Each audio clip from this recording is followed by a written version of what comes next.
Welcome to the Young and the Restless. Hello. I'm one of your hosts, Ryan Betson, alongside, not Jem this week, the Mullet.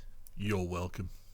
You can listen to us every Friday morning at 8 a.m. on podcast services, 9 a.m. on those YouTubes. If you want to join that wrestling conversation, head over to the Facebook group, the Discord channel. Links are in the description below. Come have some chats. But if you want to join in that wrestling conversation live as it happens, head over to patreon.com/PopCulturist, where you can watch us record the show live as we do. And like right now, we've just been tearing through Bray Wyatt things, like his varying cousins, like Risque Wyatt and his other brother cousin that's a little behind, Delay Wyatt, yes, and the one that works at McDonald's, as Jem says in the chat, Fish Fillet Wyatt. He's a good man. He does solid work. He does. It's incredible. You should see his work. Oof. Yeah, best fish and chips in town. So we just do a lot of bullshit, and so if you support us at any dollar value on the Patrons, you get a nice little sneaky link here to us record this show as well as our PlayStation show for the players. Where? Yeah.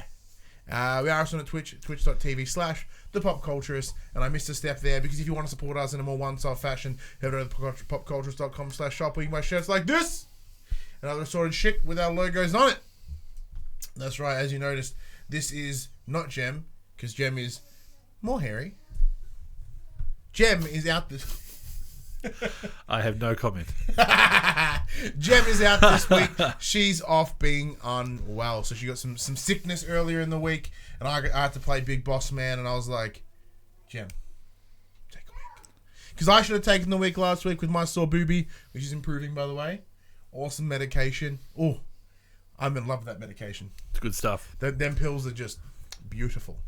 But yeah, so we've got my good friend, the Mullet. I'm going to call him Craig because his name's Craig, but I call him... I answer to most things. The kayfabe gets ruined very quickly with the Mullet. It's to help fill us in. So, it's another two for this week. Mm-hmm. I'm going to kick things off with the SummerSlam. There was some slamming. It was slamming in our winter, which was very confusing. Yes, which most things out of America are, though. That's true. Yeah. So now, we'll get into it very, very quickly. Now, Moulet, you've got a long history with the wrestling. I do. I go back to the days of the Monday Night Wars and beyond that even. Mm-hmm. Back to WCW days is when I started. So, yes, I've watched all sorts. Back then when WWF, as it was then, was the poor cousin. Yeah, everyone loved WCW. They had the money. Mm. And Ted Turner threw a lot of money at WCW. And it went really, really well and then went really, really badly. And as an interesting parallel, AEW, lots and lots of money behind them, going really, really well. Let's hope they can avoid the second step. That's true. Going really badly. Yes, and the problem with WCW is they gave too many of the talent had creative control. Like they were writing the stories. Now, I'm not saying that they can't contribute, but there needs to be a direction, and they kind of lost focus. And Vince, like a shark, sends blood in the water. And the rest was history. We've segued somewhat from... Speaking of sharks, do you know who tend to make their appearance known in Sharks? Wait, in summer, Sharks. Did you want to have another go at that? No. The point was broken, so it's good. Yep. SummerSlam. So this year's SummerSlam took place in Toronto, Canada. Home of Degrassi and mooses. Lots of mooses. That's all they have. Degrassi, mooses, and maple syrup. Yeah, that's it. And then Mounties riding said mooses. Hey, did you know that the great mental image right now. Sorry, go on. Did you know that the plural of moose is just moose? Yes. I believe it should be meese. Well, the plural of sheep is sheep. Well, I know. We don't just entertain here. We educate. We make idiots stumble. The more you know. So not too shabby this year with the SummerSlams. It's a step up from some of the previous ones. I must admit, I enjoyed it. It was a tidy 3.5 hours main show with 2 hours kickoff show, 1 hour just all talking, 1 hour had some matches in it. So before we jump into that one, now although I watched only a little bit of the kickoff show, we'll run through the matches that we saw there. First off was the Cruiserweight Championship with Drew Gulak versus Oney Lorcan. I think that was right. I didn't write it down. sick. All right, cool. Yeah. Sorry, cool. Yeah. Oney Lawson. Didn't watch it. Sounded fine. Cruiserweight. Next up, Women's Tag Team Championship. Alexa Bliss, and Nikki Cross. Yep. Or the Twisted Sisters. Yeah, something like that. I don't think that's what it's called, but I think Killer may have mentioned it on was it Killer? That would be a great name, though. Because her finisher being Twisted Bliss, and Nikki Cross's gimmick for a while there, she was the Twisted Sister. Oh, yes, she was.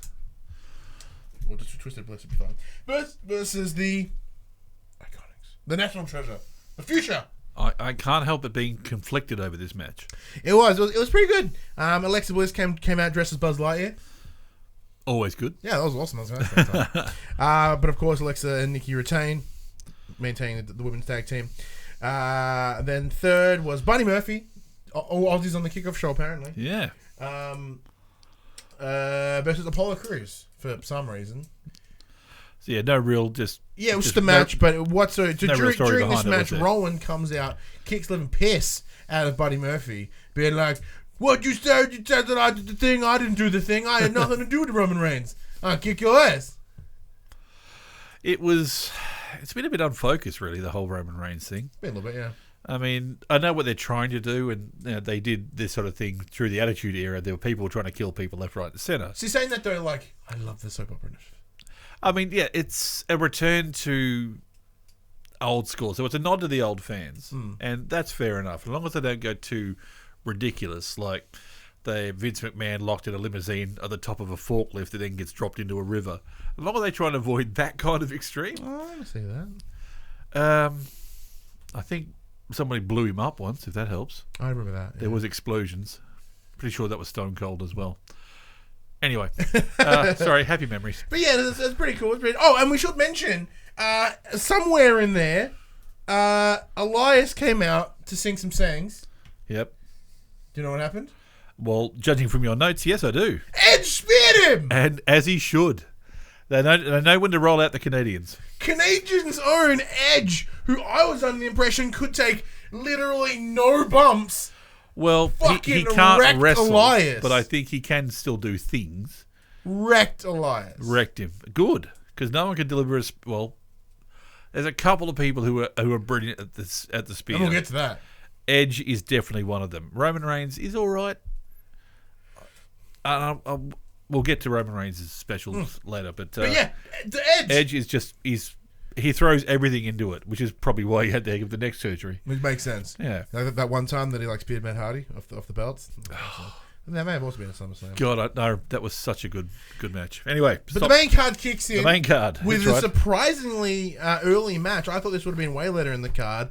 Becky Lynch versus Natalya for the Raw Women's Championship. No, they've started to. The last couple they've tried to kick off with a big match as well, haven't they? Yeah. So normally they keep bringing them forward. Now this was a submissions match, as in the winner can only win via submission. So in this case, it was primarily the disarm her versus the sharpshooter. Sharpshooter, yeah. Sharpshooter. Shooting star press, but very wrong. Yeah, sharpshooter. And it was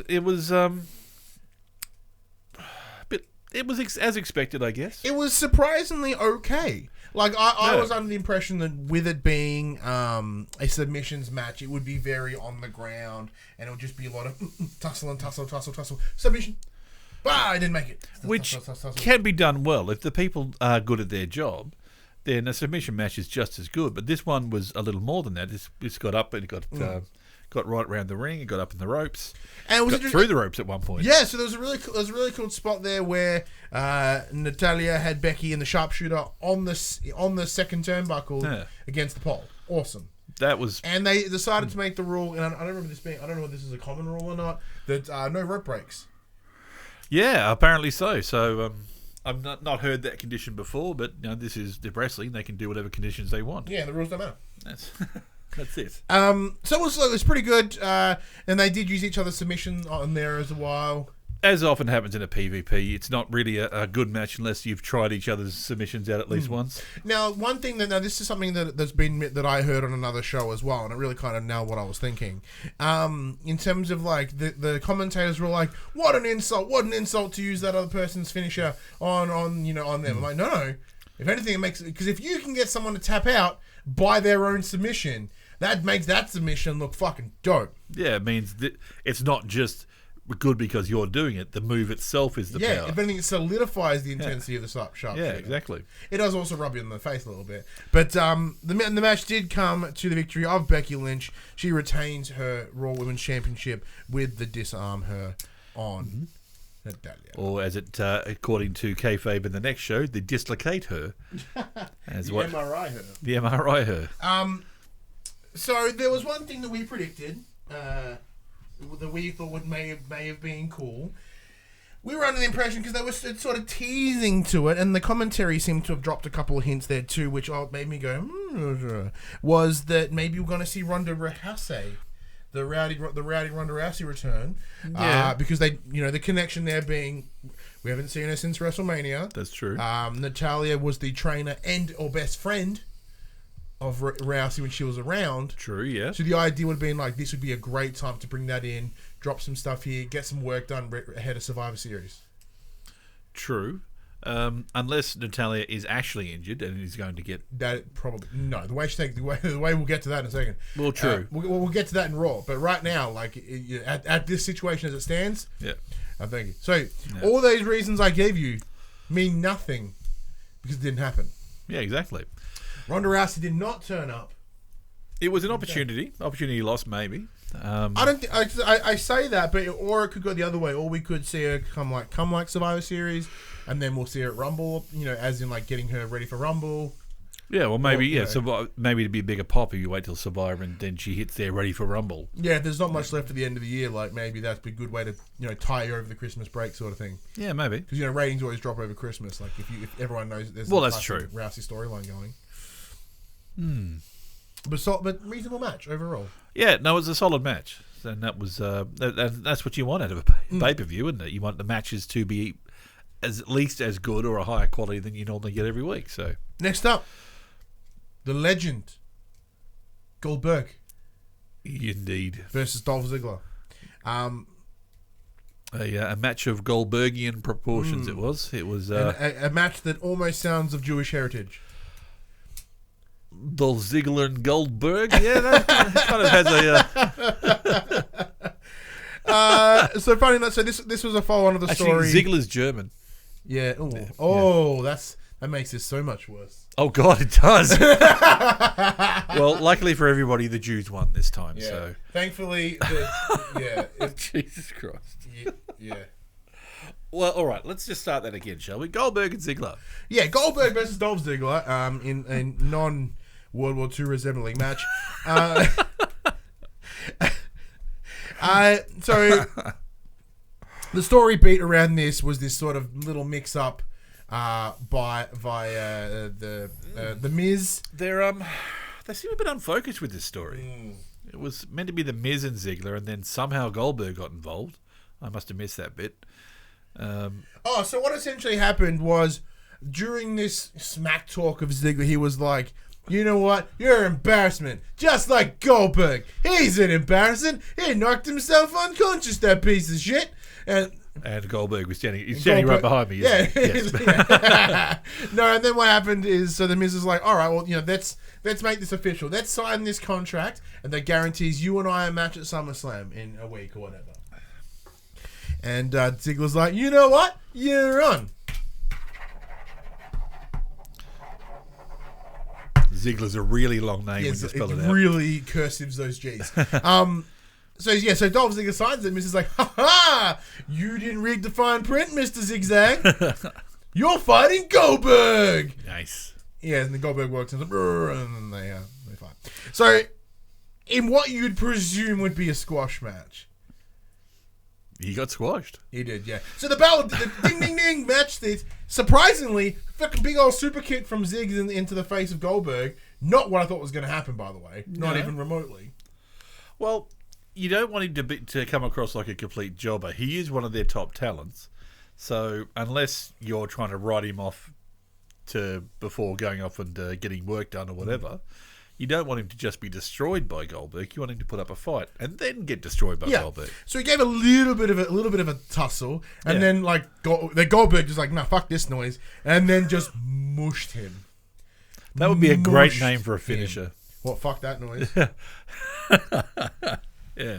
Yeah, so then he proceeded to mush him. He gives him a big old spear, then a jackhammer. 1, 2, 3. Ziggler's done. And then, but he wasn't. So Goldberg gets up, Yep. starts wandering his way out, and then you hear on the microphone, "Hey, come fight me like a man, you piece of shit. I see you over there looking old Goldbergy. Why don't you come over here and fight the man, the Ziggler man? The Ziggler man. The Ziggler, the Zigzers. The Zigmeister? Yeah.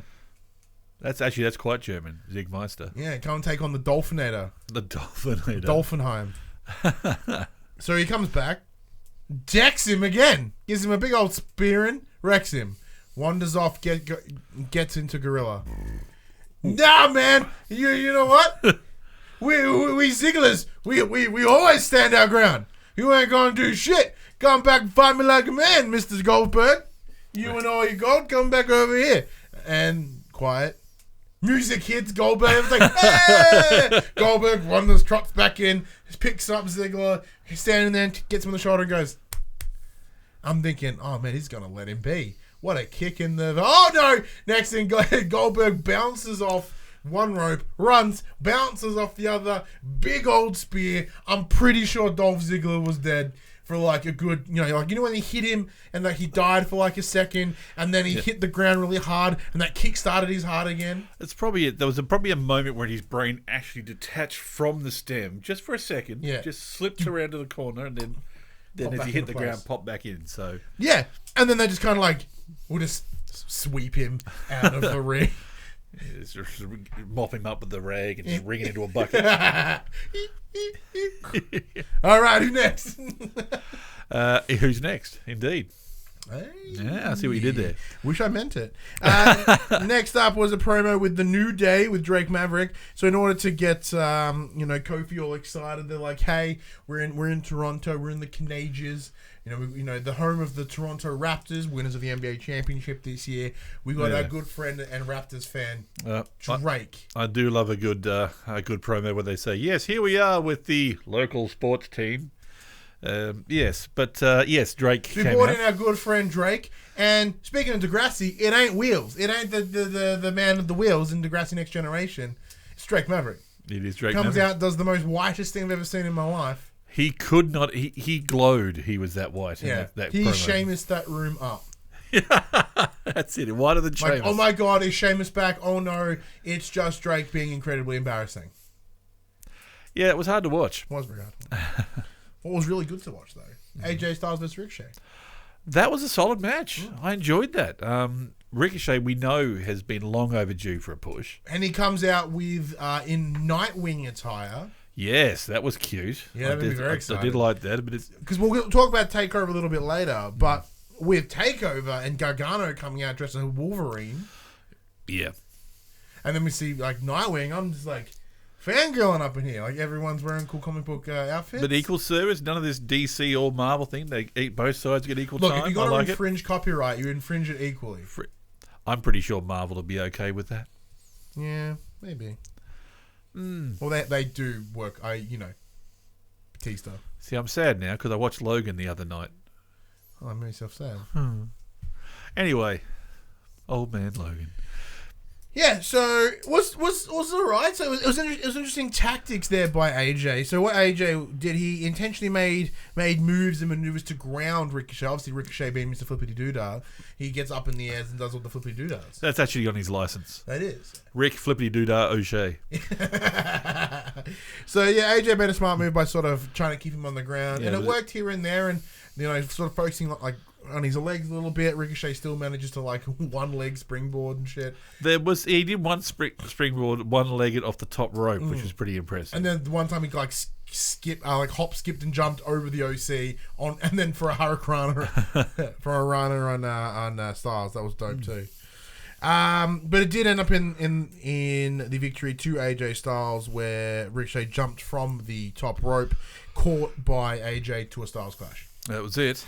It's I don't know. It's Ricochet. Maybe he's not ready for a long title reign yet. He's still relatively new. He's had it briefly. He's had his shot. Boom! Here he is. Oh my god! He's somebody.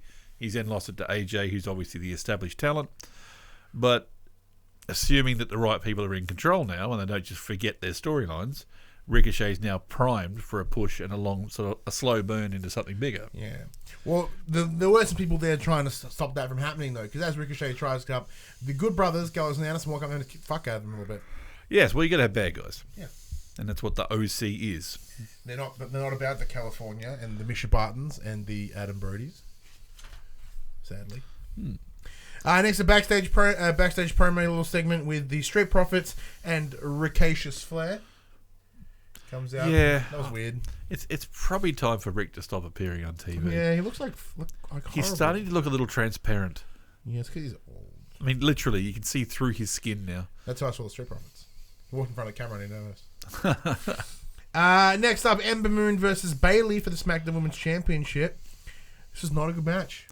Yeah. It's not a good match. Yeah, they've done better, both of them. I really didn't feel it. The problem is, Ember Moon is brilliant. She's fantastic. They killed a lot of momentum for the story, though, don't forget. There wasn't much leading into it.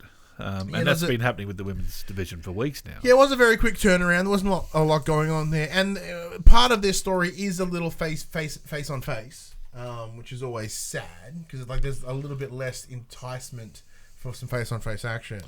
But that's right. Sorry, Gemma just reminded me we were talking about Vince being blown up earlier back in the day. We never found out who blew him up because that was just before the incident with Chris Benoit happened. Oh. So they literally abandoned all storylines and started again at the time. We won't get into the whole Chris Benoit thing right at the moment. It's a little sad. Feel free to Google it. We also don't. Might bring the mood down a little, but but yes. So that's Bad Lay in M Bad Moon, says Jem in the chat. Bad Lay versus M Bad Moon. Yeah, it wasn't very good. It's real bad. It's an real bummer. An M Bad Moon Rising. Because once again, we had some predictions here. We did. So Jem and I did. We were the idea of look, let's just say, I don't know, a good friend of Bayley appears, gets involved somehow. Maybe something you could bank on. Don't bank on it. Horrible decision. Because Sasha Banks didn't show up. She didn't. She did not. She did not show up at SummerSlam. So lucky we didn't put money on that bad boy because it didn't happen. That's very true. Bayley did come out with a win though. She did an awesome Bayley to belly from the top rope. That part was pretty sweet. Mm-hmm. And then 1, 2, 3, she retains. But you're right. The whole match itself they're both done better. Yeah, I'd say so. Yeah. Next up, Kevin Owens versus Shane McMahon. Under the stipulation that if Kevin Owens loses, he must quit. And the same for Shane-O, thank Christ. But still, we're going to see. No, it wasn't. No, that wasn't stipulation. So Shane did confront him with it and be like, "Well, you're a businessman. You've made me this proposal. What if I return the proposal back to you?" He's like, "I'm not fucking stupid." Yeah, right. Fair enough. So sadly, that wasn't part of the stipulation. Stopped wrestling. I'm happy with that. But to make things worse, Elias comes in as a special guest enforcer to stand ringside in his impressively ripped shirt. But there was just constant interference. Just bullshit stuff from Elias all the way through, questioning ref decisions, trying to trip Kevin Owens on the outside. It was bullcrap, absolute bullcrap. So during this kerfuffle, Kevin Owens got pushed to his breaking point. Goes and grabs a chair, brings it in the ring, and the ref's like, "No, mate, you can't do this. No. Yeah, it was a nice bit of a nice moment. Will he? Won't he? Will he? He is the face now, but can he do it? Yeah, but then there was because the idea that this would be an instant DQ, he would cause the loss. Yep. There was some kerfuffle outside there with Elias. Elias got wrecked with said chair, but as you know, because there was some pretty good ref bumps at this point. Yeah. So Elias and the ref were arguing at ringside. Cannonball from Kevin Owens fucking wrecked both of them in the face. Yes, that's right. The ref got wrecked there too, didn't he? So then it brings us to the time where Kevin Owens does come in with the chair. The ref's like, "Nah, mate, what are you doing?" He's like, "Nah, all right, cool." Puts the chair in the corner. Then as the ref turns around, puts the chair outside the ring. Fucking dick kick, blows apart Shane O'Man's man bag. The dick punt, if you will. Dick punt. And then as Shane's standing there holding his gonads, ref turns around and Kevin turns around and goes, "Yep, we're cool. Yeah, we're cool." Stunner. Kevin Owens wins. And as Jem says in the chat, sold match.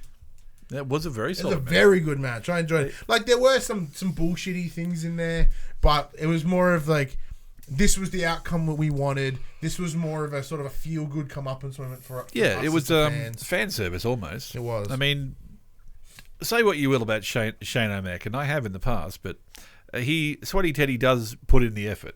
He does give 100% while he's in there, so he does try and put on the best show he can.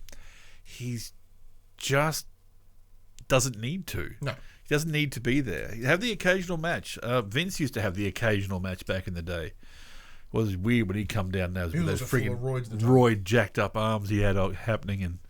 But he doesn't need to be there every week and just in every storyline. Just take a step back, count your money, do what you do, and let the wrestlers who you pay do their job.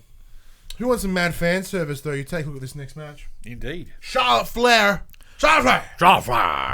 versus Trish Stratus. Who Vince has no interest in. That we know of. Yeah.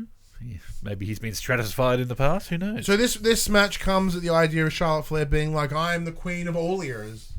I'm the best woman that's ever been. Oh, yes. So that was sort of the thing here. And Trish is like, nah, bish. I'm the queen. And then she was like, nah, I'm the queen. She was like, but no, I'm the queen. You know what? I would have loved it if that's actually how it went. I wish it went down that way. Nuh-uh. I am. I am. I can do what am I? Crap. Touche. You win this round, Trish. This is alright. So the thing for this match is with me particularly. I don't have that history with Trish Stratus, so for me, I'm like, okay. Yeah, well, like you said, Gem's just said the nostalgia was what made it for her. I watched a lot of Trish back in the day because, I'm human. And she's gorgeous. But I'm more of a leader. She was also... If it was Charlotte versus Lita, I would have been squealing at the TV. Yeah, I must admit, I had more of an attachment to Lita than Trish Stratus. Trish Stratus was a solid wrestler, and she did a lot for the women's division back in the day, but she was never really a standout for me. She was always a bit of a... sorry to say it, a bit of a mid-carder. I know. But I think it's a case of she was talented, she could do the job well, but when her actual promo skills were a little bland.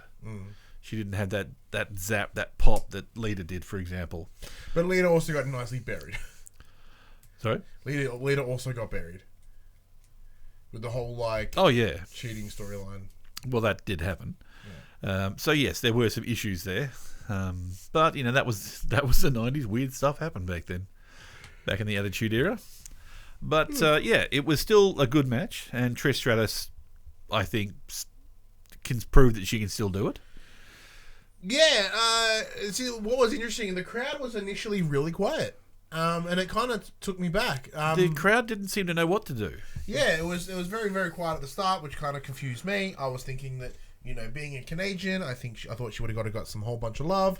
Just didn't. Yeah, so maybe there's something back home. Maybe she isn't as well loved in Canada as we thought. Maybe it's just a younger crowd. Yeah, true. Could be. So they may not have known who she was in full length, which is fine. Overall, it's a pretty solid match. One of the longest matches of the night. Second to the next match, which was Randy vs. Kofi. It did go well. There was an awesome figure eight from Trish on Charlotte, though. Yes, that was good. It was very, very cool. Very cool. But it did go with Charlotte getting the win in the same figure eight lock. Now, it was also mentioned that this was Trish Stratus' final match. And we'll never see her in a match again unless they allow women at Saudi Arabia, which we will see her in a week. They'll never allow women at that. No. So for a final match, big thumbs. Big thumbs. Yeah, no, a good match to go out on. And, the daughter of another legend, so it's a... It's this thing, right? So I was wondering how it was going to go. Charlotte Flair doesn't need the rub. She doesn't need the push. No. True, that there was an opportunity there, I suppose, for one of the other female superstars to get over. But then who would you put? No, but I mean, I kind of thought... See, that's the thing. What I'm feeling this was a setup. So as we're about to transition, because a lot of these storylines are feeling like they were supposed to end at SummerSlam. Mm-hmm. And this bringing Trish Stratus in the same way as Goldberg, it was the idea of it was a short run.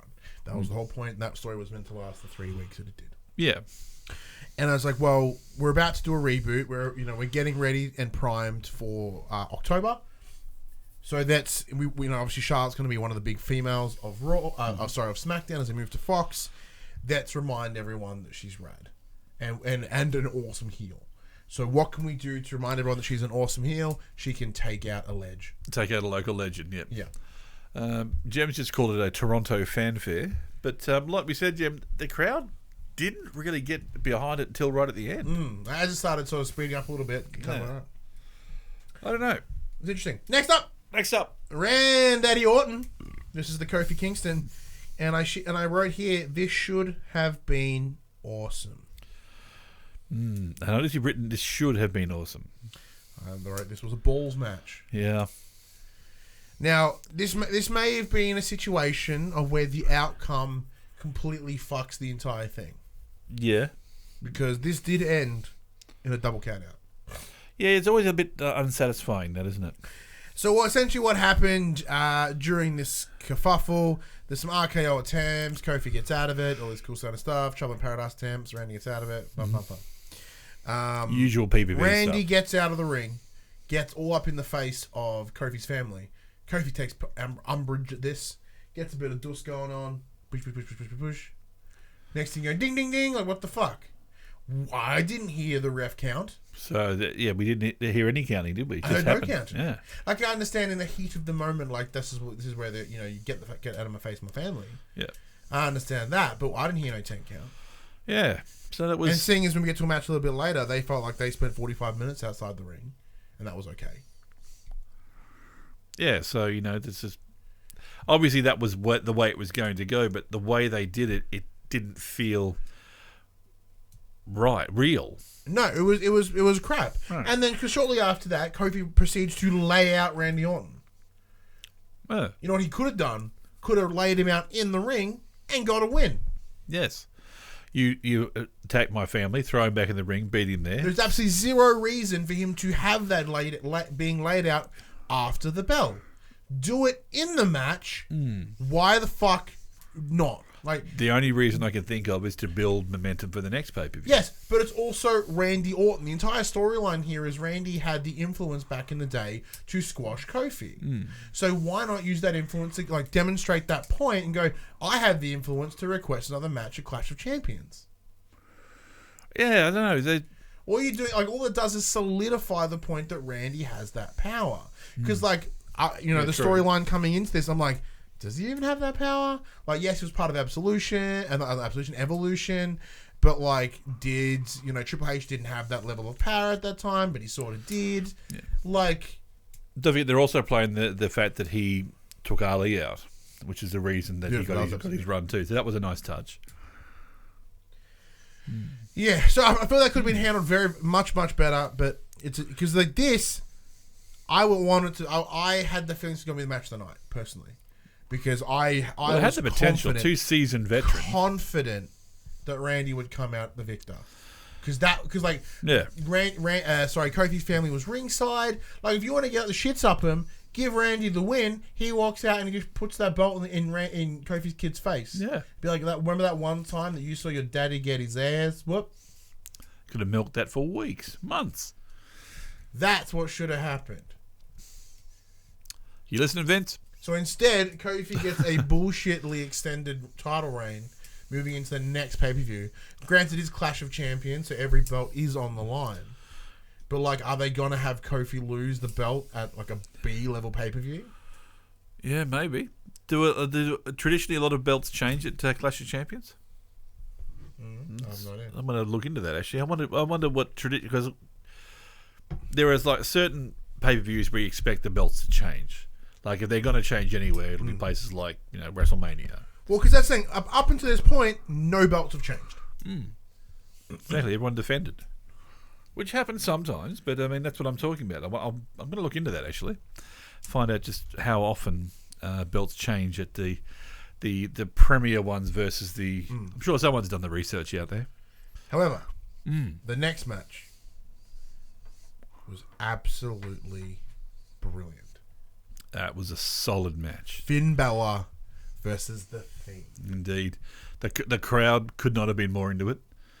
They were really excited the whole time. So first of all, Finn Balor comes out, usual thing, rather wearing his red or his blue trunks, come out decked in white. Looked exceptional. Absolutely exceptional. Angelic, some would say. Well, he was there to be the opposing the Fiend. So as he comes in, does the pop, very, very cool. Crowd goes wild because Finn Balor's awesome. He does that thing where he leans against the rope, shows everyone he's peeing. He does. Very nice. He slinks in, do. Lights go black. Yep. And then we see this lantern. Wow, that lantern. And I was like, holy crap! Is he still doing the lantern thing? Like I understand the Firefly Funhouse. Like he's still doing the Firefly stuff. And then the music kicks in, and it's the original Firefly intro. I was like, oh, okay. That's a little bit disappointing. It still looks fantastic. So. This is like the room was pitch black. Yeah. Aside from that lantern, which when they then zoom in on it, you realize it is literally the severed head, figuratively the severed head of Bray Wyatt. Just distended mouth, and it's that was creepy. It was whoever did that did some fine eyes work. sewed shut. Yep. Awesome. His braid, one of his old braids being the handle. Wow, exceptional. And then in the focus, like in the darkness, Hood. The Fiend. Beautiful. Genius. Yeah. AJ agrees. They just nailed his entrance. Yeah, killer spot on. That was beautiful. So he wanders down. It's all sort of like looming, and then the real music kicks in, and it is the original Fireflies sort of catching flies theme. Mm-hmm. Jacked up into this sort of like, hardcore remixy thing. Turns out it's done by Code Orange, the guys that did Alistair Black's entrance in NXT Live a good couple of years ago. It's phenomenal. It's absolutely brilliant. So, and what I love about it is it's all the way it's sort of lit. It's very sort of like dark and sort of connect. It's just like, ooh. So he puts the lantern on the ring and the focus on the lantern. Next thing he just appears in the ring, sort of thing. Like they never really showed any sort of. Like him entering in and out the ring like a wrestler would. They did some things here to make it seem unhuman. It was very cool. You didn't see the transitions from one to the other. Yeah. So once he gets the hood off, it looks awesome. Hurt heel hands, all kind of stuff. Gets in the ring, gets in the middle, and it's just fucking awesome. Like they did it perfect. It was absolutely perfect. Akilla says the music just got released onto YouTube, waiting for Spotify. Yes, it is on the WWE Music YouTube channel. Listen to it. It's not the Catching Flies remix. It is just the regular, like the new version of it. I think this is a little bit of stuff, right? So during the match, it kicks off. Bray Wyatt goes in hard. It was absolutely fantastic. Now, it's this good tussle, but it wasn't like a wrestling match. He was just going gnarly. Yeah. Very cool. Finn Balor does get the upper hand there a little bit as well, which I liked. It wasn't entirely a squash match. Finn got a little bit of works now, a lot of double kicks into the corner. And so rather than being willing to get in with him, it was all about kicking him and pushing him away. So sort of like getting that control. Because you get the sense that if the Fiend got you, you're fucked. That's it. That was definitely the impression. So Finn's approach was just fucking boot him out of the way, kicks him into the corner.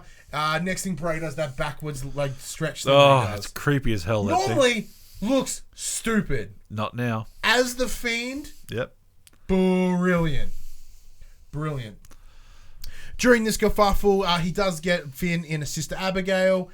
Finn kicks out, which is I can only hope ends the Sister Abigail as a move. Okay, so it's now proven to be as less effective, so they move on. Yeah, so they demonstrate that you can get out of it, and it's like, oh, okay, cool, we've got something new now. During the scuffle, Finn gets Finn got that upper hand again, sort of drops him down, gets him on the mat, goes for a coup de grace, literally grabbed out of the sky by the jaw, slams him down, mandible claw, doesn't just choke him out, he also lays across his chest, so he like chokes him out and gets the pin. That's it. Mandible claw, when done well, and of course I'm talking about Mankind here, looks really effective because they get right up in your face and they just ride you down. If they do it right, it does look. See, rather than that slow submit, he just grabs him and fucking just drops him into the mat. Yeah, because he made it his own. No subtle, right, you're getting weak. He's like, fuck you, Bush. Dash jumps in the chat and also goes, the Spotify version has all the original intros and everything too. Oh, sick! Even the Bray Wyatt death scream. And in the YouTube version, during like the first like minute, it's like all like instrumental. You hear this hurt, heel, because obviously the hurt heel gloves, and there were moments of that awesome hurt heel in the ring. So Bray, you can tell that Bray is in there. Like obviously the Fiend is the stronger force at this time, but he's in there and he's breaking through. You can see him kind of wig out and he has to listen to his hands and then like no, I'm here for this. And then I mean I know that with Finn and the demon and everything like that, he has that he brings the demon out every now and then, and it's meant to be him drawing on its other stuff. But this with Bray Wyatt, I think, is the first time they've gone full into kayfabe and just rolled the dice. Said, fuck it, let's go with it, because they're doing the whole he's another person. He is the Fiend. Something's happened. Yeah, and they have kind of shied away from that the last few years. And this is what's brilliant about their work. So like even with the demon, right? You're like, oh, it's just Finn Balor with makeup. Like it doesn't feel all that different. But they've given this that little extra nudge. Yeah, you look at the Fiend and you're like, Bray Wyatt is gone. Yeah, exactly. And that's the brilliance. That's what they've done. And that's that brilliant dichotomy of Firefly Funhouse Bray and this, and like that perfect balance. It's this chaos and this calm. I'd really like to, and this is just purely for myself, considering all the issues we've had with the past few months with Vince and storylines being thrown away and writers being fired at left, right, and centre. Who came up with that idea? I'd love to know. Was that all Bray's work? All Bray. That's all. So Firefly Funhouse, The Fiend, all of that. That's all his own work. They gave him complete creative control over this. See, every now and then, if you do it, it pays off. You've got to trust in your staff. Trust in your stars. Yeah. So once Finn Balor is like lying there dead, cuts the black, boom, boom, boom. Next thing you know, the Fiend is at the ramp. They didn't see him walk out the ramp once again, blurring that line between him being a person and a demon, like sort of this entity. What they used to do with the Taker back in the day. Yeah. Actually, that's the kind of vibe I'm getting here. They're trying to not obviously think he won't be the Taker overnight, but that kind of feel to the character that there is something else, a throwback to the old days before kayfabe was even a word that we'd heard. Yeah. So they cut back into the ramp and like black, boom, and he's there and he just turns back and the lighting is slightly different this time. So it's like I think it might be a lot very underlight, maybe even top light, because it highlights all these darknesses in his face. And as Dash points out, he does that very Undertaker look back. Yeah, and it's because the mask looks different again in that lighting, and it's like, what the fuck have we just seen? Yeah. I'm really looking forward to more stuff from this. Oh man! Now, like in terms of where they can go with this, I can only hope that there's two ways here. Okay. They don't bring him out week to week, because I think the Fiend will die very, very quickly. I sort of know what they're going to do with Bray, whether regular Bray is going to wrestle or he's just going to be around. But we see it only pay-per-views and not every pay-per-view. Yeah. And then come WrestleMania next year, we get to see this new demon versus the Fiend. So a big build up to Demon versus Fiend. Yes. Yeah. WrestleMania 36, the Fiend retires the Undertaker. Now, I know he's been retired about 18 times. But I mean, properly retired. A proper last match. Like this, the idea the Undertaker's from this other dimension. So the Fiend is there to return him to that dimension. Oh, if they play that right, that'd be an awesome storyline. You want to get people involved and give the Taker the proper send off that he deserves. Yeah, and it would we've seen Taker can still go. Like I don't know how he's going to go in 6-ish months or whatever. I really want this to happen now. Yeah, it's like 8 months, I guess 7-8 months. That'd be awesome. That would be fantastic. Oh my God, yes. You want to get the Fiend over to actually retire the Yeah, Taker. and like on top of that, if the Fiend, the best way to do it, if they literally have him go from now until Mania undefeated. Yeah. Or because this how it can go two ways, right? So if it is Taker versus Fiend, keep him undefeated until that destroys Taker. Beautiful. Or if they build it up for Finn Balor's taking some time away, he'll come back in a couple of months, and then he comes back, and because as of right now, the Demon has never lost. True, when he's in Demon persona, he's never lost. So when we get the Demon versus the Fiend, it's like neither of these guys have lost. What do we do? Yeah, well, the same thing with. And they just go all out. Speaking of they're streaks, not all out. With Goldberg, it was the same thing. When he first started back in the old days, I think he wrestled, it was 173 undefeated. Yeah, and then when it built up to and that was one example where it wasn't handled right, because it was built up, and he was dominating. And they ended up beating him with a cattle prod, I'm pretty sure, in the handcuffs. So it wasn't a proper match. It was very cartoonish. So that's one way not to handle it. We've got Dash on board.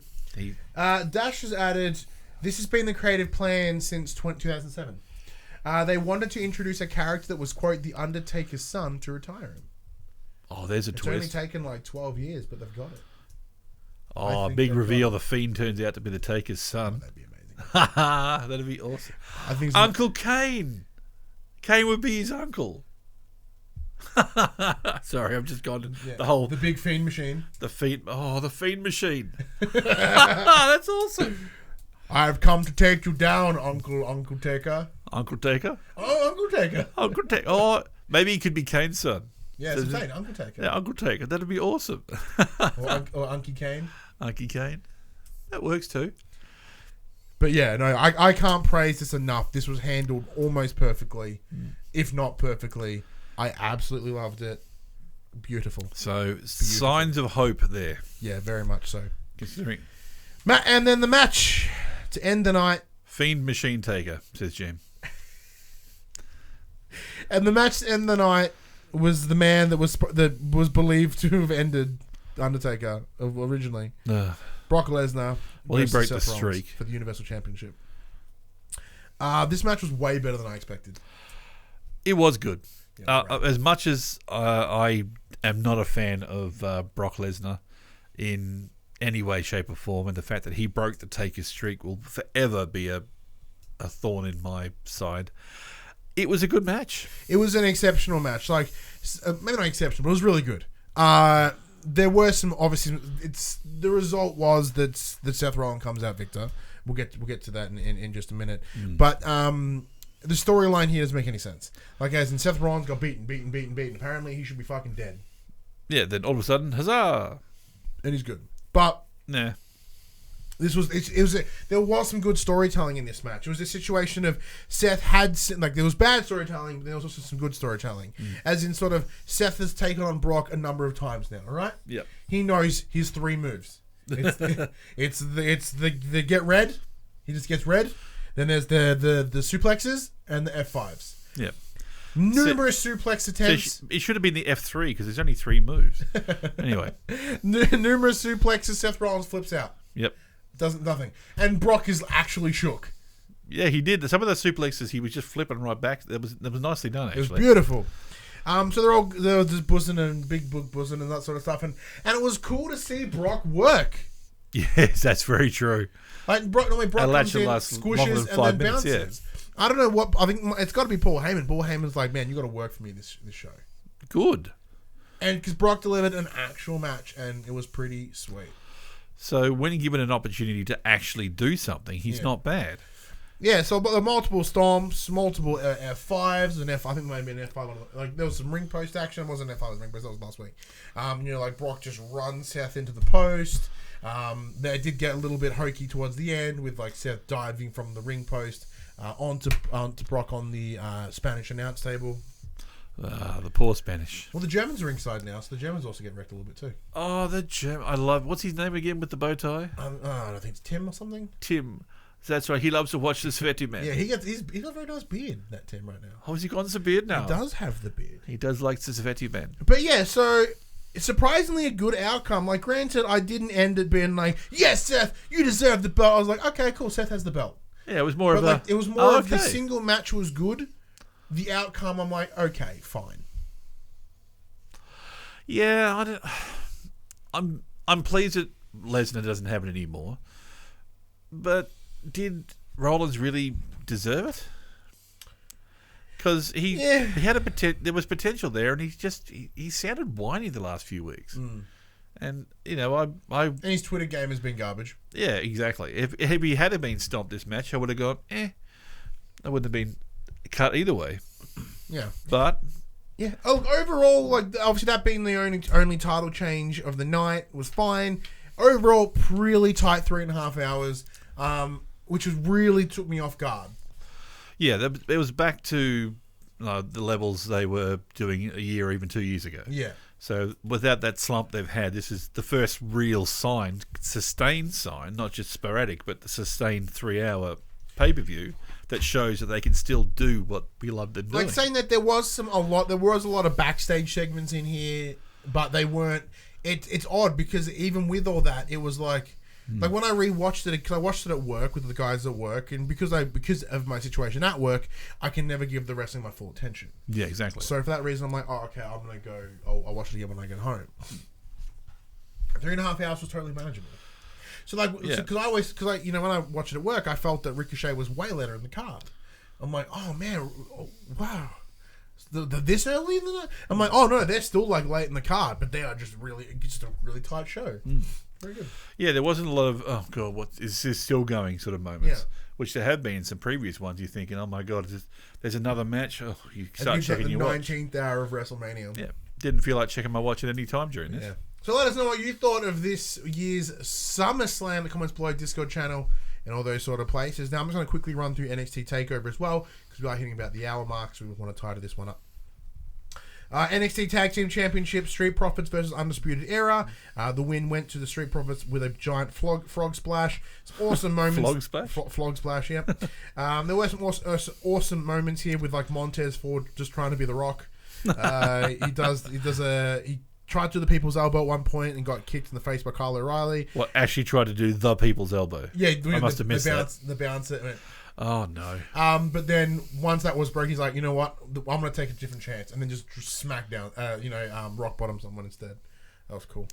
Io Shirai versus Candice LeRae was the next match. A win went to Io with Candice pretty much just passing out. It was just a good. Like I said, I'm gonna have to rewatch this one because I remember it a little bit differently. But from all accounts, it was just a big old punch fest. It was like, how can we just kill each other? Yep. Then there was a bit of a segment between Matt Riddle and Killian Dane. Sure. I was wondering why Matt Riddle wasn't on the card. But why isn't he wrestling more? North American Championship, Pete Dunne versus Roderick Strong versus Velveteen Dream. Velveteen Dream retains because Dream is fucking awesome. However, there was some setup here for Pete Dunne and Roderick Strong to continue a bit of a feud because it looks as if Pete Dunne may be moving from NXT UK back to NXT. Okay. To NXT, I think he's been there before, I'm not sure. Which is fine because there was a situation where Pete Dunne did have Roderick Strong pinned, but the ref was distracted by Dream. No. So it was like 1, 2, 3, 4, 5, 6, 7. What the hell? And yeah, awesome. NXT Women's Championship match, Mia Yim versus Shayna Baszler. Shayna Baszler retains because that's what she does. Really long title reign by Shayna. I'm not sure what they're going to do with her, but there's some cool focus here. I suspect they're not sure what they're going to do with her either. Yeah, like there's a lot of limb focus here. It's like, well, Shayna Baszler, these, a lot of her moves require her arms. I'm going to jack her arms up. And then Shayna's like, well, I know your finisher involves an arm. I'm going to jack your arm up. And then it got to a point where like Shayna just wrecked Miz to a point she's like, I can't play that tactical game anymore. I'm just going to have to try Dossie, and it didn't work. Okay. Finally, NXT Championship, Adam Cole versus Johnny Gargano in the best 2 out of 3 falls, each fall having a different stipulation. First fall was a standard wrestling match, which was pretty fine.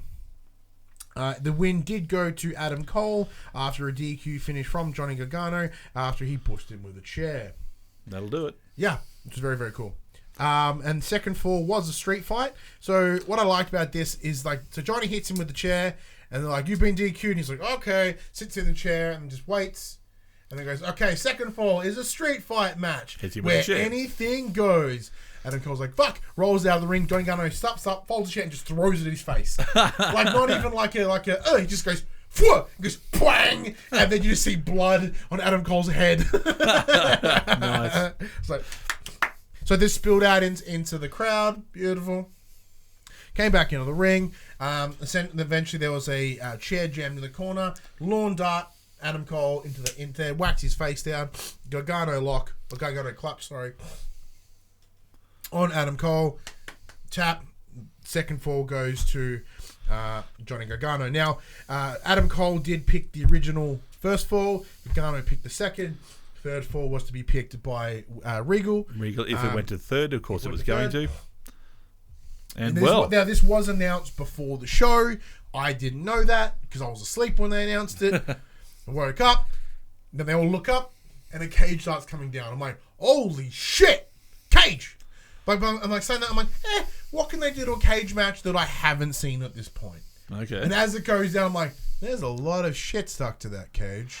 Oh, okay, yes. That's so right. as it lands, next you see barbed wire wrapped all around the top and strapped, just like almost duct tape to everything, like cable tied. There's sledgehammers, there's kendo sticks, there's chairs, there's tables, there's ladders, there's a Hessian bag, which you presume has like tacks and shit in it. It didn't, but you think it did. Quality, man. Exactly. Then they just try to kill themselves for a while. Cool. There was some real dangerous spots with Adam Cole into chairs. Eventually, Gargano opens that Hessian bag, and I'm like, tax. No, it's just some knuckle dusters and some wire clippers. There's like a lead pipe in there as well. Just assorted weapons. Okay. Sort of weapons that couldn't be duct taped to the cage. Grabs the wire cutters, climbs up top to get some barbed wire. As you do. Yeah, and Adam Cole sees that, and he's like, fuck this noise, tries to climb out of the cage. Gargano's like, nah, motherfucker. And then they're busting on top of this steel table that's like glued to the top of it. Bus. They both just somehow dive off the edge into a table, obliterated. Everyone's dead. Adam Cole kind of gets up and then just falls onto Gargano. 1, 2, 3. Adam Cole is still your NXT champion. That was some fine acting. And then just left him. And then the cage, everyone's like, but it's like, so Johnny Wrestling living up to his name once again. Yeah, it was awesome. The Undisputed Era come in, usher Adam Cole out. Johnny Gargano's left dead. Cuts to the end of the show. WWE.com exclusive. Gargano gets up as he walks out with Candice LeRae in hand, which is his wife. William Regal shakes his hand. Crowd goes, thank you, Johnny. This may, in fact, be Gargano's last match in NXT. It was like a no confirm. Yeah. But if this was to be the match you go out on, this is the match to go out on. True. If you're going to pick a final match, that's the one. Yeah, so the weird thing is no one's heard about anything him moving up, unless Dash has any info that I don't. Does he go to SmackDown? Does he go to Raw? Will he go to 205? Who knows? NXT TakeOver was pretty sweet overall. I enjoyed it. But once again, there's still yet to be a bad TakeOver. Yeah, exactly. TakeOver has been setting a standard. NXT has been setting a standard for the TV shows, and TakeOver has been setting a standard for the PPVs. That's correct. Speaking of PP, I have to go to the bathroom. Let's wrap this bad boy up. That was our review of... He doesn't mean his penis, by the way. No, I literally have to go pee. Yeah. So that was our review of SummerSlam and NXT TakeOver. You can watch it, listen to this show live. Hang on, sorry again. You can listen to the show every Friday morning at 8 a.m. on your podcast services, 9 a.m. on those YouTubes. But if you want to join the show live, you can watch us. If you want to join the wrestling conversation, head over to facebook.com/thepopculturist. Other Twitters, Discords, links are all in the description below. And our Twitter handles changed. We are no longer at PopCulturistAU. We are just PopCulturist. Those dirty pricks that had it locked up got it back. I kind of whipped my big dick out. I'm like, we're a trading business. Here's our ABN. These are the reasons why we should have it. Twitter went, yeah, sure. And there you go. And then within 48 hours, it was ours. Nice. At all. If you want to join that wrestling conversation live, like some people have in the chats over here right now, head over to patreon.com/thepopculture supporters at literally any tier. Get yourself a nice little sneaky link to come and join those wrestling chats. But if you want to support Pop Cultures in a more one-stop fashion, head over to popcultures.com/shop. You buy shirts like this and other assorted shit with our logos on it. Where we are on Twitch, twitch.tv/ The pop culturists. Oh, pardon me. You don't have to write the burp at the end. Yeah, that's part of it. That's not part of it. That was just... I was talking too fast, and it was like... And it was just coming. I could feel it. And then out it came. The essence of pure flavour. But we still have Raw and SmackDown to do. We'll see you in about 10 minutes, I guess. Until 10 minutes from now, I'm Ryan Betson. On the mullet. And that was the SummerSlams. Hooray!